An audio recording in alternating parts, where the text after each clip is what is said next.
Good afternoon student. तो आप सभी कैसे हैं? आप सभी अच्छे होंगे। फिर से एक बार स्वागत है आप सभी का ब्रिलियंट कोचिंग सेंटर के इस प्लेटफॉर्म पर। आज हम लोग जो इससे पहले एक वीडियो में हम लोग पूरा टेंस के विषय में जाने थे कि टेंस क्या है और ये कितने भागों में बटा है। आज उसी टेंस को एक कदम आगे बढ़ाते हुए आज हम सभी ये सीखेंगे प्रेजेंट कंटिन्यूअस टेंस कि प्रेजेंट कंटिन्यूअस क्या है, यानी जीरो लेवल से लेकर के इसका जो अपर लेवल तक का होता है हर एक क्वेश्चन को हम इसमें कवर करने की कोशिश करेंगे। इससे पहले अगर आप टेंस की वीडियो नहीं देखे हैं तो इससे पहले एक वीडियो है जिसमें टेंस और सिंपल प्रेजेंट टेंस के बारे में बताया गया हुआ है, उसको आप जाकर देखें। उसके बाद आता है हमारा प्रेजेंट कंटिन्यूअस टेंस। तो इसको हम लोग शुरू करते हैं। तो प्रेजेंट कंटिन्यूअस टेंस क्या है? तो किसी भी चीज की जो शुरुआत होती है तो उसके नाम से ही जाना जाता है। कोई भी चीज अपने नाम से जाना जाता है, नाम से ही किसी कहानी की शुरुआत होती है। तो इस कहानी की जो शुरुआत है, इस टेंस की जो शुरुआत है, हम इसके नाम से करेंगे और नाम से ही जानेंगे कि ये कंटिन्यूअस है तो क्यों इसको कंटिन्यूअस कहा जाता है। ठीक है, तो यहाँ पर आप देखेंगे पहला है प्रेजेंट। इस प्रेजेंट को आप क्या कहते हैं? वर्तमान। प्रेजेंट को क्या कहते हैं? वर्तमान कहते हैं। वर्तमान चाहे इसको आप अभी भी कह सकते हैं। प्रेजेंट का मतलब क्या हो गया? वर्तमान या अभी। और कंटिन्यूअस का मतलब होता है लगातार। लगातार यानी कि जो कोई काम लगातार जारी हो। और टेंस का मतलब क्या होता है? तो इसका मतलब होता है काल। टेंस का मतलब क्या होता है? काल। तो आपने कहा कि वर्तमान और कंटिन्यूअस मतलब लगातार और काल टेंस का मतलब होता है काल, यानी कि कोई वैसा काम जो वर्तमान समय में जारी हो, लगातार हो, जिसको हम जानते हैं, उसी को हम कहते हैं क्या? Present continuous tense. यानी वर्तमान समय में वैसा काम जो क्या हो? कंटिन्यूअस हो, जो लगातार जारी हो, उसी को हम कहते हैं क्या? Present continuous tense. ठीक है, तो क्या हुआ? वर्तमान में लगातार मतलब कोई काम क्या है? कंटिन्यूअस है, चल रहा है। जिस काम को हम जान रहे हैं कि वो काम लगातार, यानी कि बोलने के क्रम में, जैसे अभी हम कहें कि आई एम स्पीकिंग, मैं बोल रहा हूं। आप अभी पढ़ रहे हैं, बोलिएगा आई एम रीडिंग, यानी आपका काम बोलते वक्त जारी है। आपका काम जो है बोलते वक्त क्या है? जारी है। इसीलिए हम इसको कहते हैं कंटिन्यूअस टेंस, कि जो काम हम कर रहे हैं वो उस समय क्या है? कंटिन्यूअस है। ठीक है, तो आई होप कि आपको ये चीजें समझ में आई होंगी कि हम प्रेजेंट कंटिन्यूअस टेंस इसको क्यों कहते हैं। अब आते हैं इसको हम बनाते कैसे हैं, इसकी पहचान क्या होती है, इसके विषय में हम सबसे पहले जानेंगे कि कोई भी टेंस होती है तो उसकी क्या शुरू होती है? सबसे पहले पहचान शुरू होती है। तो हम पहचान देखते हैं क्या होता है। सबसे पहले पहचान, पहचान यानी आइडेंटिफिकेशन। तो पहचान होता है कि जिस हिंदी वाक्य क्रिया के अंत में, जिस हिंदी वाक्य क्रिया के अंत में, के अंत में रहा है, रही है, रहे हो, रहा है, रही है, रहे हो, या रहा हूं, रही हूं, ये भी हो सकता है। रहा हूं, रहा हूं, फिर हो सकता है रही हूं, या रहे या रहा हूं, रही हूं, ये इत्यादि लगा हो। इत्यादि क्या हो? लगा हो। इत्यादि लगा हो, यानी इसकी पहचान क्या है? तो पहचान में है कि जिस हिंदी वाक्य क्रिया के अंत में, यानी कोई ना कोई क्रिया होगी, उसके अंत में क्या होगा? रहा है, रही है, रहे हैं, या रहा हूं, रही हूं, रहे हूं, ये सब आपको लगा होता है तो उस टेंस को हम समझते हैं प्रेजेंट कंटिन्यूअस टेंस। ठीक है, उसको कहा जाता है। अब यहाँ पर जो बनता है तो इसमें is R am helping verb के साथ एक मेन वर्ब अवश्य ही निश्चित आता है। तो इसमें दो वर्ब आते हैं, एक हेल्पिंग वर्ब आता है और हेल्पिंग वर्ब में आपको इज, आर और एम के अलावा और कोई भी वर्ब नहीं आएगा हेल्पिंग वर्ब में। हेल्पिंग वर्ब बहुत है लेकिन हेल्पिंग वर्ब में आपको इज, आर, एम आएंगे अकॉर्डिंग टू सब्जेक्ट। सब्जेक्ट के अकॉर्डिंग इसमें इज, आर, एम का प्रयोग करते हैं और उसके जस्ट बाद में हमारा कोई ना कोई मेन वर्ब निश्चित ही आएगा, और वो भी अपने फर्स्ट फॉर्म के साथ आईएनजी, जिसको हम वर्ब का चौथा रूप कहते हैं। ठीक है, तो इसको नोट कर लेंगे कि क्या होता है इसमें हेल्पिंग वर्ब यानी सहायक क्रिया, हेल्पिंग वर्ब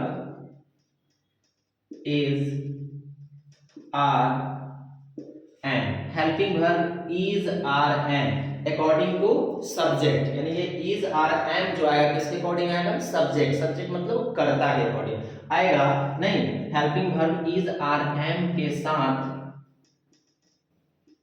कोई ना कोई, यहां लिखते रहे, कोई ना कोई मेन वर्ब यानी कि मुख्य क्रिया अवश्य आएगा, अवश्य आएगा। कहने का मतलब क्या है कि इसमें जो आपका हेल्पिंग वर्ब है इज आर एम, उसके साथ कोई ना कोई मेन वर्ब जो काम हुआ है वो जरूर आएगा, और वो अपने फॉर्म के साथ आईएनजी लगा हुआ आएगा। ठीक है, ये आता है। अब सबसे इंपॉर्टेंट चीज कि किस सब्जेक्ट के साथ कौन सा हेल्पिंग वर्ब लगाते हैं, इस चीज को आप सभी बच्चे में, जितने भी बच्चे पढ़ते हैं उसमें एक समस्या जरूर आती है कि किस सब्जेक्ट के साथ कौन सा हेल्पिंग वर्ब का हम प्रयोग करें। ठीक है, मेन वर्ब तो सब में बराबर ही होता है, वर्ब के फर्स्ट फॉर्म और आईएनजी लगाना है, लेकिन हेल्पिंग वर्ब में समस्याएं आती है। तो सबसे पहले हम उसको सीखेंगे कि किस सब्जेक्ट के साथ कौन सा हेल्पिंग वर्ब का प्रयोग होता है। ठीक है, तो देखिए यहाँ पे तीसरा पॉइंट में लेंगे हम लोग कि किस सब्जेक्ट के साथ कौन सा हेल्पिंग वर्ब आएगा। किस सब्जेक्ट, सब्जेक्ट मतलब क्या, कर्ता समझिएगा, सब्जेक्ट मतलब कर्ता, किस सब्जेक्ट के साथ, किस सब्जेक्ट के साथ कौन सा हेल्पिंग वर्ब आएगा।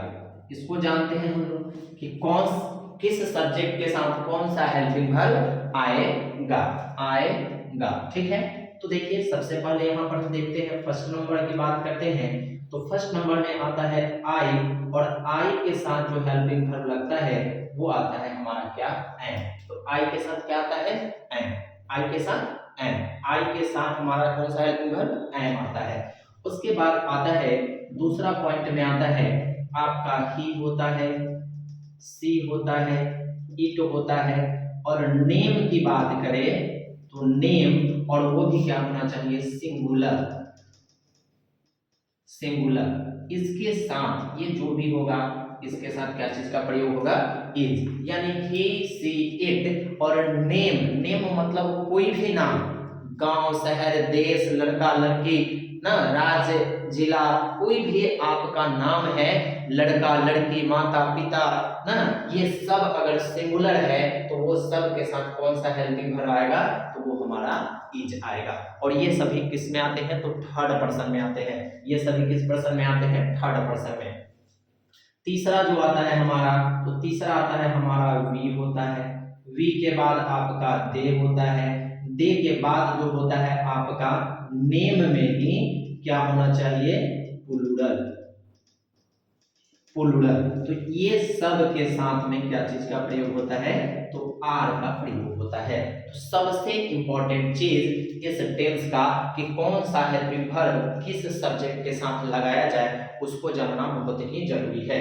तो आई के साथ एम का प्रयोग करना है, ही सी इट और नेम यानी सिंगुलर नाम के साथ इज का प्रयोग करना है, और वी दे और नेम में प्लूरल हो तो उसके साथ में आर का प्रयोग करना है। ठीक है, तो अब हम लोग की कहानी शुरू होती है। ये तो बात थी कि क्या क्या चीज का हम उपयोग करके, यूज करके हम सेंटेंस को सॉल्व कर सकते हैं। अब हम लोग देखेंगे कि सेंटेंस जो बनेगा वो किस तरह का होगा। तो सबसे पहला सेंटेंस आता है अफर्मेटिव सेंटेंस, जिसको आप पॉजिटिव के नाम से भी जानते हैं, यानी सकारात्मक वाक्य। क्या कहते हैं उसको, सकारात्मक वाक्य कहते हैं। तो सकारात्मक वाक्य कहते हैं, तो पहला हम लोग लेते हैं, पहला आता है इसका affirmative, affirmative sentence. Affirmative sentence कहने का मतलब क्या है? अफर्मेटिव, इसी को हम लोग कहते हैं सकारात्मक, सकारात्मक वाक्य। हिंदी में इसको कहते हैं सकारात्मक, यानी कि प्लस, पॉजिटिव। क्या कहते हैं इसको हम? पॉजिटिव वे में इसको समझा जाता है अफर्मेटिव सेंटेंस, सकारात्मक वाक्य। ठीक है, तो इसका हम स्ट्रक्चर जानेंगे कि क्या होता है। तो इसका जो स्ट्रक्चर होता है, पहले सब्जेक्ट होता है, सब्जेक्ट के बाद हमारा हेल्पिंग वर्ब इज, आर या एम, या आप इसको ऐसे लिखें एम, फिर इज, फिर क्या होता है are, according to subject. According to किसका? सब्जेक्ट। यानी ये जो हमारा सब्जेक्ट है ये निर्भर करेगा, इस पर निर्भर करेगा ये तीनों कि हम क्या है, इसमें से एम आए कि इज आए कि आर आए, ये निर्भर किस पर करेगा? तो इस सब्जेक्ट पर करेगा। उसके जस्ट बाद में आता है आपका V1 plus ING, V1 plus ING। इसके कहने का मतलब क्या हुआ? आप डायरेक्ट यहाँ V4 भी लिख सकते हैं, V1 प्लस ING, यानी वर्ब के फर्स्ट फॉर्म और उसके साथ क्या लग जाएगा? ING। प्लस में ऑब्जेक्ट और उसके बाद क्या आता है? कॉम्प्लीमेंट आता है। इससे पहले की वीडियो में हम आपको ऑब्जेक्ट और सब्जेक्ट चुनना भी बताए हुए हैं कि ऑब्जेक्ट और सब्जेक्ट का चयन कैसे करते हैं। तो ऑब्जेक्ट और सब्जेक्ट का चयन कैसे करते हैं, इससे पहले की हमारी एक वीडियो है टेंस का, उसमें जाकर आप देख सकते हैं। अब ये हो गया। अब इसमें हम कुछ सेंटेंस लिखते हैं, जैसे मैं टेंस पढ़ा रहा हूँ। अगर मैं बोलूं कि मैं टेंस पढ़ा रहा हूँ, सेंटेंस बनाते हैं, मैं टेंसेस पढ़ा रहा हूं, पढ़ा रहा हूं, टेंसेस पढ़ा रहा हूं। तो क्या हो जाएगा? मैं टेंसेस पढ़ा रहा हूं। तो मैं पढ़ा रहा हूं, मैं पढ़ा रहा हूं यानी क्या? आई हो गया, आई आ गया। अब आप आसानी से पहचानेंगे कि सर आई के साथ तो आप बता चुके हैं कि किस वर्ब का प्रयोग करते हैं, हेल्पिंग वर्ब एम। तो क्या होगा? I am. उसके बाद हमें वर्ब की फोर्थ फॉर्म चाहिए, तो यहाँ है पढ़ाना। तो पढ़ाना का होता है टीच। पढ़ाना क्या होता है? टीच। मैं टेंसेस पढ़ा रहा हूं, तो पढ़ाना का टीच होता है, टीच से बनेगा क्या? Teaching, TEACHING, teaching, TENSES, tenses. यानी मैं टेंसेस पढ़ा रहा हूं, आई एम टीचिंग टेंसेस। ठीक है। दूसरा अगर इसी पर है कि हम लोग टेंस सीख रहे हैं, हम लोग टेंसेस सीख रहे हैं। देखिए सीख रहे हैं, सीख रहे हैं। कौन लोग सीख रहे हैं? हम लोग। तो हम लोग का क्या होता है? वी। और आपने देखा कि वी के साथ, देखिए यही लिखा है, वी के साथ किस हेल्पिंग वर्ब का प्रयोग करना है? तो आर का प्रयोग करना है। तो यहाँ पे लिखेंगे हम लोग क्या? Are, we are. और सीखना का होता है लर्न, सीखना का होता है लर्न। तो लर्न से बना है learning, LEARNING, learning, TENSES, tenses. ठीक है, हम लोग टेंसेस सीख रहे हैं, वी आर लर्निंग टेंसेस। ठीक है, और भी हम लोग एग्जांपल करते हैं। दूसरा एग्जांपल लेते हैं, कुत्ते भौंक रहे हैं, कुत्ते भौंक रहे हैं, कुत्ते भौंक रहे हैं। अब देखिए कुत्ते भौंक रहे हैं, तो कुत्ते भौंक रहे हैं, तो कुत्ते, कुत्ता सिंगुलर होता है और कुत्ते हैं तो क्या है? प्लूरल है। तो आप बनाएंगे इसका द डॉग्स, द डॉग्स। अब यहाँ समस्या आती है कि सर क्या ले हेल्पिंग वर्ब, सब्जेक्ट को हेल्पिंग वर्ब लेना है। तो देखिए क्या लिखा है? वी, दे और नेम में भी प्लूरल होना चाहिए। तो यहाँ पे क्या है? डॉग्स है, एक से ज्यादा है, तो इसके साथ हम हेल्पिंग वर्ब में क्या लगाएंगे? आर का प्रयोग होगा। हमेशा याद रखिएगा, प्लूरल है वहां आर आएगा। इज होता है हमारा सिंगुलर के लिए, इज क्या होता है? तो इज जो होता है वो सिंगुलर में आता है, इज क्या होता है? सिंगुलर। और आई के साथ ही केवल एम का प्रयोग होता है। तो द डॉग्स आर, और भौंकना का होता है बार्किंग, बार्क से बना है क्या? बार्किंग। तो कुत्ते भौंक रहे हैं, द डॉग्स आर क्या हो जाएगा? बार्किंग। तो यहाँ से आपको ये चीजें समझ आ रही है कि सिंगुलर है तो इज का प्रयोग करेंगे, प्लूरल है तो आर का प्रयोग करेंगे। जैसे वह किताब पढ़ रही है, वह किताब पढ़ रही है। बहुत सारा क्वेश्चन करेंगे।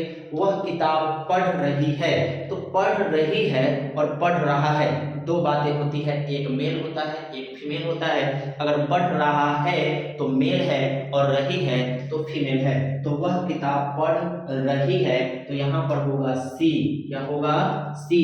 और आपने देखा कि सी के साथ, देखिए ये सी है, सी के साथ किस वर्ब का प्रयोग करना है, तो वर्ब इज का प्रयोग करना है। तो सी इज, ठीक है, पढ़ना का रीड होता है तो रीड से बनेगा क्या, reading. She is reading a book, क्योंकि जो भी नाउन होता है उसके पहले हम आर्टिकल्स का प्रयोग करते हैं। तो वह किताब पढ़ रही है, सी इज रीडिंग अ बुक। मैं किताब पढ़ रहा हूँ, I am reading a book. मैं अंग्रेजी बोल रहा हूँ, आई एम स्पीकिंग इंग्लिश। नहीं तो बहुत सारा सेंटेंस जो है आप इस पर बना सकते हैं। राम मुझसे बातें कर रहा है तो Ram is talking to me. Ram मुझसे बातें कर रहा है, Ram is talking to me. Ram तुमसे बात कर रहा है, Ram is talking to you. ठीक है, इस तरह से आप एक सेंटेंस से बहुत सारा सेंटेंस बना सकते हैं। यहाँ वह के जगह वे किताब पढ़ रहे हैं तो they are reading a book. वे वह सीता किताब पढ़ रही है, Sita is reading a book. Ram किताब पढ़ रहा है, Ram is reading a book. तो एक सेंटेंस को सिर्फ सब्जेक्ट को चेंज करके आप अलग अलग तरीकों से सेंटेंस को बना सकते हैं। तो ये हमारा था कौन सा सेंटेंस, अफर्मेटिव यानी कि सकारात्मक वाक्य। अगर हम बोले मैं फुटबॉल खेल रहा हूं, I am playing football. Ram football खेल रहा है, राम इज प्लेइंग फुटबॉल। हम लोग फुटबॉल खेल रहे हैं, वी आर प्लेइंग फुटबॉल। लड़के फुटबॉल खेल रहे हैं, the boys are playing football. लड़कियां फुटबॉल खेल रही है, the girls are playing football. नहीं तो सेंटेंस में जो आपका प्लेइंग है, खेलना का, ये चेंज नहीं हो रहा है, ये मेन वर्ब चेंज नहीं होता है, लेकिन सब्जेक्ट के अकॉर्डिंग जो आपका हेल्पिंग वर्ब है वो चेंज हो रहा है। तो जो रोल है ज्यादा वो हेल्पिंग वर्ब का है कि हेल्पिंग वर्ब को किसके साथ क्या लगाया जाए, तो ये इसमें मेन इंपॉर्टेंट रोल अदा करता है, जो हम आपको अच्छे से लिख दिए हैं। ठीक है, तो आप इसको नोटबुक में नोट कर ले, इसका आप स्क्रीनशॉट ले सकते हैं, क्योंकि इसको मिटाकर फिर हम आगे बढ़ेंगे निगेटिव सेंटेंस की ओर। ठीक है,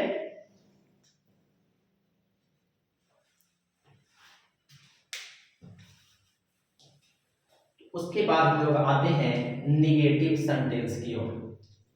निगेटिव सेंटेंस,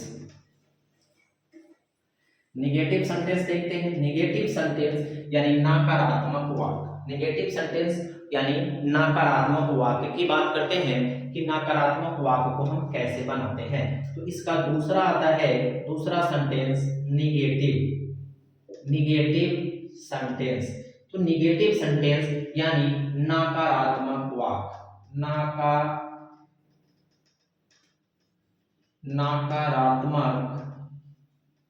वाक्य।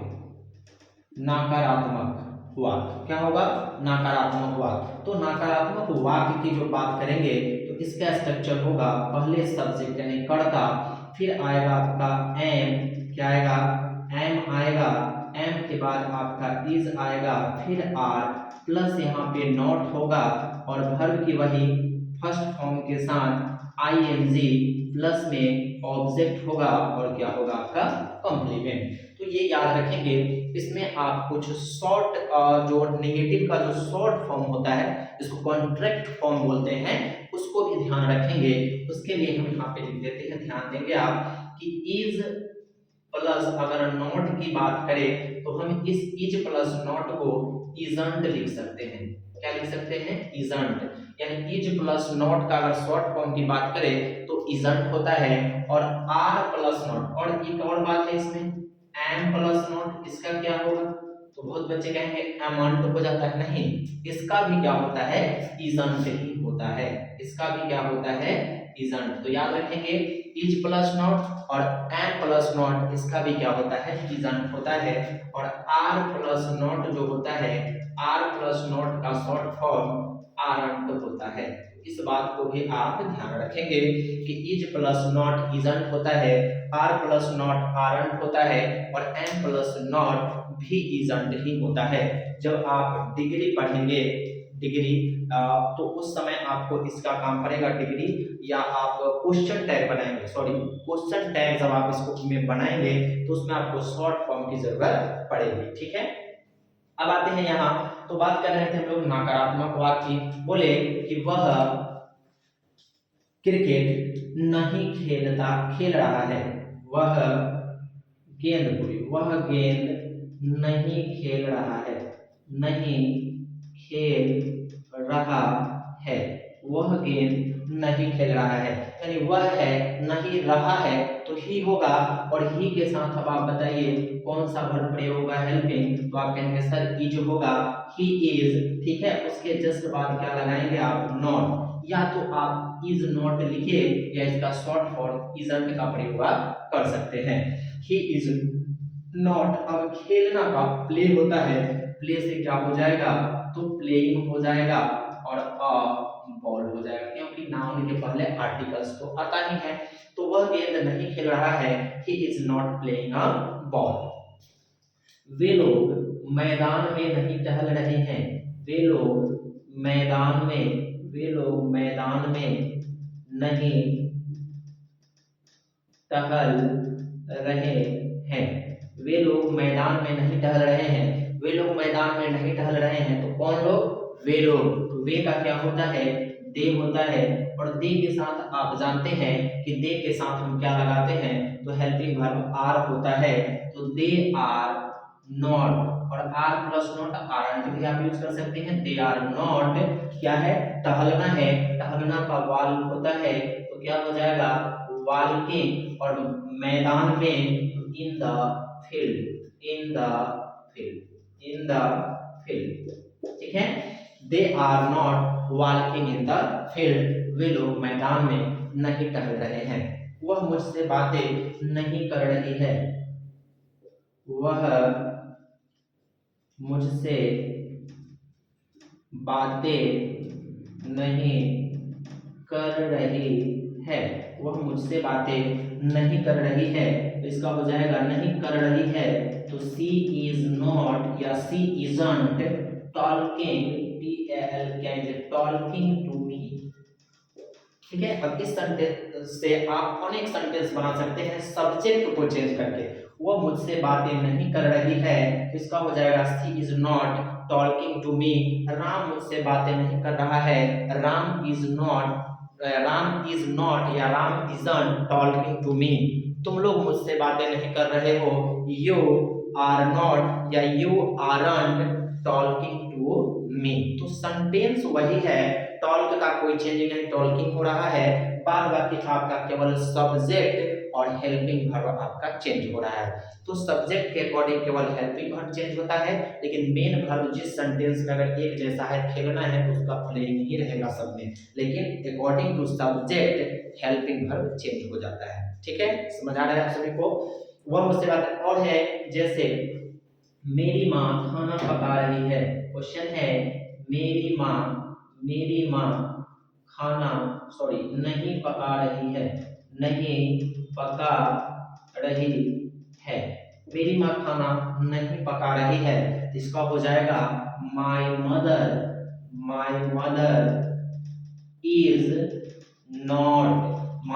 इज नॉट, खाना पकाना का होता है कुक फूड, तो यहाँ होगा कुकिंग फूड, ठीक है। My mother is not cooking food, मेरी माँ खाना नहीं पका रही है, मेरा भाई खाना नहीं पका रहा है, नहीं, तो my brother is not cooking food, वे लोग खाना नहीं पका रहे हैं, they are not cooking food, नहीं, आप लोग खाना नहीं पका रहे हैं, you are not cooking food. तो सब्जेक्ट के according verb helping verb change होगा, मेन वर्ब बराबर होता है। तो ये था हमारा नेगेटिव सेंटेंस और ये उसका शॉर्ट फॉर्म था, ठीक है। अब आते हैं इसके बाद हम लोग इंट्रोगेटिव सेंटेंस की बात करते हैं। इंट्रोगेटिव सेंटेंस की बात कर लेते हैं, तो इस क्वेश्चन को भी आप, इस स्ट्रक्चर को भी आप नोट कर सकते हैं। ये हमारा स्ट्रक्चर है, ये स्ट्रक्चर है, यहाँ से ये स्ट्रक्चर है, सब्जेक्ट है, एंड इज आर है, नॉट भी one plus ING plus object और कंप्लीमेंट है। ये आपका ऑब्जेक्ट है, ये हमारा कॉम्प्लीमेंट है। कॉम्प्लीमेंट हो भी सकता है, नहीं भी हो सकता है, ऑब्जेक्ट हो भी सकता है, नहीं भी हो सकता है, ठीक है। चलिए तो आगे आते हैं, हम लोग इंट्रोगेटिव की बात कर लेते हैं। इंट्रोगेटिव सेंटेंस क्या होता है कि इंट्रोगेटिव में जो होता है, हम जो हेल्पिंग वर्ब जो बीच में डालते हैं, सब्जेक्ट के बाद में डालते हैं, उसको हम सब्जेक्ट के क्या करते हैं, पहले डाल देते हैं। ठीक है, सब्जेक्ट के क्या करते हैं, पहले डाल दिया जाता है। तो सब्जेक्ट के पहले कहने का मतलब हो गया इंट्रोगेटिव। इंट्रोगेटिव सेंटेंस यानी कि प्रश्नवाचक, प्रश्नवाचक, प्रश्नवाचक, प्रश्नवाचक वाक्य, प्रश्नवाचक वाक्य। ठीक है, तो इसमें क्या होता है इसका स्ट्रक्चर कि इसमें जो आप सब्जेक्ट, जो हेल्पिंग वर्ब यूज करते थे, जो हेल्पिंग वर्ब एम था, इज था और जो आर था, वो आपका क्या होता है, सब्जेक्ट के पहले हो जाता है, प्लस सब्जेक्ट आता है, प्लस आपका V1 प्लस। अब डायरेक्ट हम V4 लिख दे रहे हैं तो इसमें कंफ्यूज नहीं होना है। V4 का मतलब वही होता है V1 में ing जोड़ देना, प्लस ऑब्जेक्ट प्लस क्या होगा, कॉम्प्लीमेंट और इंट्रोगेटिव मार्क्स होगा। इसी में अगर बात करें इंट्रोगेटिव नेगेटिव का, तो इसमें होता है एम, इज होगा, आर होगा, प्लस में सब्जेक्ट और इसके बाद यहाँ क्या आ जाएगा, नॉट। या अन्यथा आप इस नॉट को यहाँ एम, आर, इजन या आरन पहले ही लिख करके भी आप बना सकते हैं, उसको बोलते हैं इंट्रोगेटिव नेगेटिव। ठीक है, interrogative negative. Not plus V4 plus object plus क्या होता है, कॉम्प्लीमेंट होता है। तो आइए इसमें हम लोग कुछ क्वेश्चन को सॉल्व करते हैं। पहला क्वेश्चन लेते हैं कि क्या आप अंग्रेजी बोल रहे हैं, क्या आप अंग्रेजी बोल रहे हैं, क्या आप अंग्रेजी बोल रहे हैं। तो क्या आप अंग्रेजी यानी सब्जेक्ट हमारा आप है, यू है, और यू के साथ आप जानते हैं कि यू के साथ जो है वो मिस्टेक है, यहाँ पे एक और आना चाहिए था और वो होना चाहिए था क्या आपका यू। यू के साथ वी, दे, यू, चाहे वो सिंगुलर हो या प्लुरल हो, और कोई नेम के ऊपर उसके साथ हम लोग आर का प्रयोग करते हैं। तो यहाँ बाहर हो जाएगा क्या, आर यू, आर यू। ठीक है, देखिए सबसे पहले आ गया इज, आर एम से आर आ गया, उसके बाद सब्जेक्ट आ गया, उसके बाद वर्ब का पढ़ो तो बोलना, बोलना का स्पीक होता है तो स्पीकिंग, स्पीकिंग, और क्या English, are you speaking English, क्या आप इंग्लिश बोल रहे हैं, आर यू स्पीकिंग इंग्लिश, क्या आप इंग्लिश बोल रहे हैं। क्या तुम, चाहे क्या वह गाना गा रही है, क्या वह गाना गा रही है। तो क्या वह गाना गा रही है, तो रही है यानी कि नेगेटिव, सॉरी स्त्रीलिंग है, तो इसमें जो बाहर होगा क्या होगा, is she, is she singing, is she singing a song. क्योंकि जब भी कोई सिंगुलर नाउन होता है तो उसके पहले आर्टिकल्स आता है। तो यहाँ हो गया क्या वह गाना गा रही है, is she singing a song. दूसरा है क्या वे, क्या वे फुटबॉल, फुटबॉल खेल रहे हैं, क्या वे फुटबॉल खेल रहे हैं। तो इसका हो जाएगा are they, are they playing, are they playing, क्या हो जाएगा फुटबॉल, फुटबॉल इंट्रोगेटिव मार्क्स। क्या वे लोग फुटबॉल खेल रहे हैं, तो आर दे प्लेइंग फुटबॉल। ठीक है, क्या मैं फुटबॉल खेल रहा हूँ, एम आई प्लेइंग फुटबॉल। क्या वे लोग फुटबॉल खेल रहे हैं, आर दे प्लेइंग फुटबॉल। क्या राम फुटबॉल खेल रहा है, तो इज राम प्लेइंग फुटबॉल ना। क्या बच्चे फुटबॉल खेल रहे हैं, are the children playing football. ठीक है, क्या मैं फुटबॉल खेल रहा हूँ, एम आई प्लेइंग फुटबॉल हो जाएगा। उसके बाद क्या लड़कियां फुटबॉल खेल रही है, are the girls playing football. क्या क्या छात्र मैदान में फुटबॉल खेल रहे हैं, are the students playing football in the field. Clear है, it is clear to everyone in the class. Okay, आगे बढ़ते हैं हम लोग।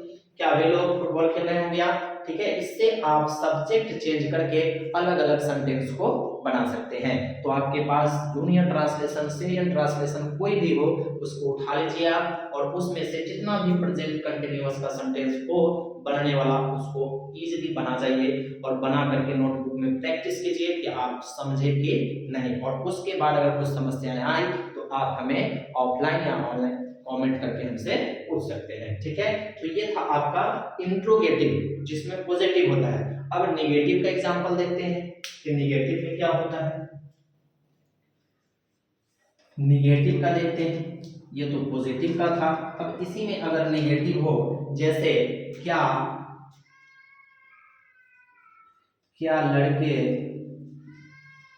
स्कूल नहीं जा रहे हैं, नहीं जा रहे हैं। देखिए क्वेश्चन क्या हुआ, क्या लड़के स्कूल नहीं जा रहे हैं। तो क्या लड़के, अब लड़के क्या है, प्लूरल है, लड़के क्या है, प्लूरल है, तो क्या हो जाएगा, आर बाहर होगा, आर द बॉयज नॉट, क्या हुआ, आर द बॉयज नॉट, जाना का होता है गोइंग, और कहीं जाते हैं तो टू का प्रयोग करते हैं, गोइंग टू स्कूल। तो are the boys not going to school, क्या लड़के स्कूल नहीं जा रहे हैं।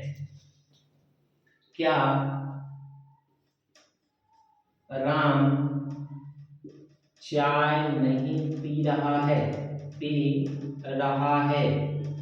क्या राम चाय नहीं पी रहा है, तो राम एक सिंगुलर है, तो देखिए राम ही सिंगुलर नेम के साथ इज का प्रयोग करना है, तो यहाँ पे हो जाएगा इज राम नॉट, और चाय पीना का होता है टेक टी, तो हो जाएगा क्या, taking tea, is Ram not taking tea. क्या क्या बच्चे क्या बच्चे क्या बच्चे वर्ग में हो हल्ला कर रहे नहीं कर रहे हैं, सॉरी, क्या बच्चे वर्ग में हो हल्ला नहीं कर रहे हैं।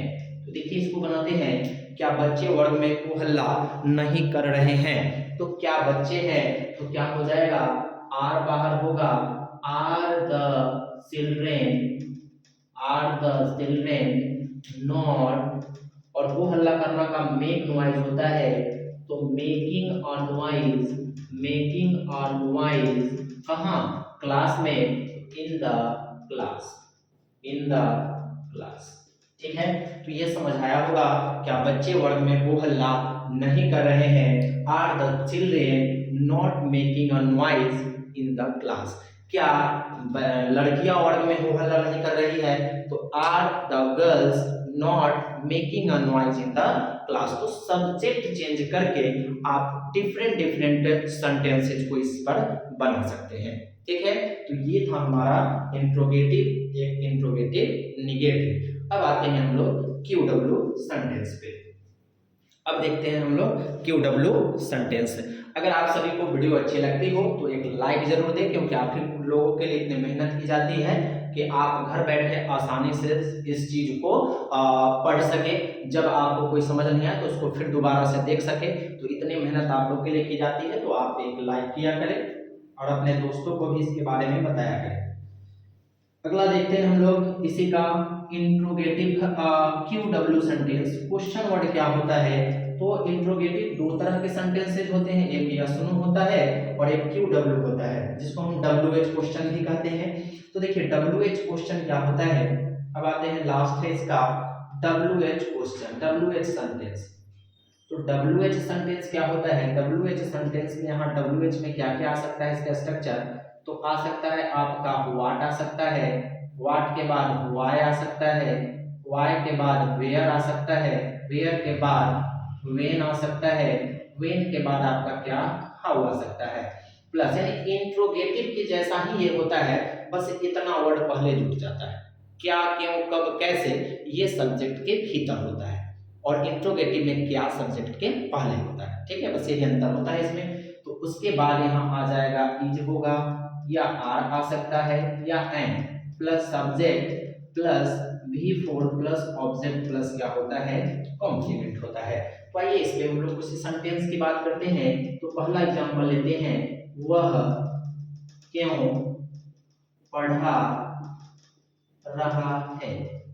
देखिए वह क्यों पढ़ा रहा है, सबका हम इंग्लिश हिंदी में लिख देते हैं। व्हाट मतलब होता है क्या, व्हाई का मतलब होता है क्यों, वेयर का मतलब होता है कहाँ, व्हेन का मतलब होता है कब, और हाउ का मतलब होता है कैसे। ठीक है, ये ध्यान रखेंगे। तो यहाँ क्यों, तो क्यों क्या, व्हाई होता है। तो सबसे पहले आप बाहर क्या करेंगे, तो आप लिखेंगे पहले व्हाई। क्या लिखेंगे पहले, व्हाई।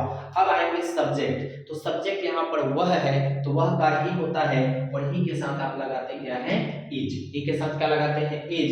Why is he. ठीक है, पढ़ाना का टीच होता है, तो टीच से हो जाएगा आपका क्या, टीचिंग। तो व्हाई इज ही टीचिंग, वह क्यों पढ़ा रहा है।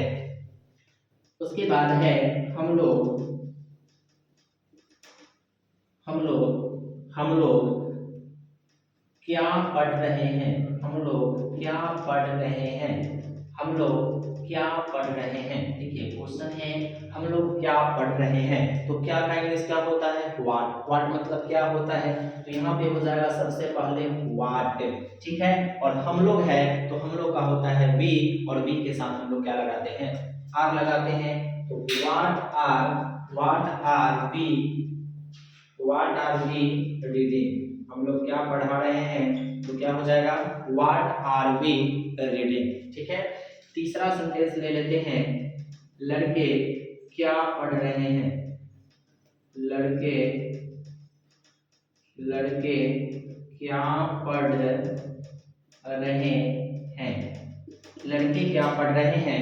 तो क्या कहेंगे, सभी देखे हैं क्या है, व्हाट होता है, व्हाट आर द बॉयज, और पढ़ना का रीड होता है, तो क्या हो जाएगा, रीडिंग। तो इस तरह से आप सब्जेक्ट चेंज करके डिफरेंट डिफरेंट सेंटेंसेस से बना सकते हैं। हम लोग कब पढ़ रहे हैं, वे लोग कैसे पढ़ रहे हैं, तो कैसे के लिए हम लोग हाउ का प्रयोग करेंगे, और कब पढ़ रहे हैं तो व्हेन का प्रयोग करेंगे, और तब जाकर के सब्जेक्ट चेंज करके सेंटेंस को डिफरेंट डिफरेंट तरीका से बना सकते हैं।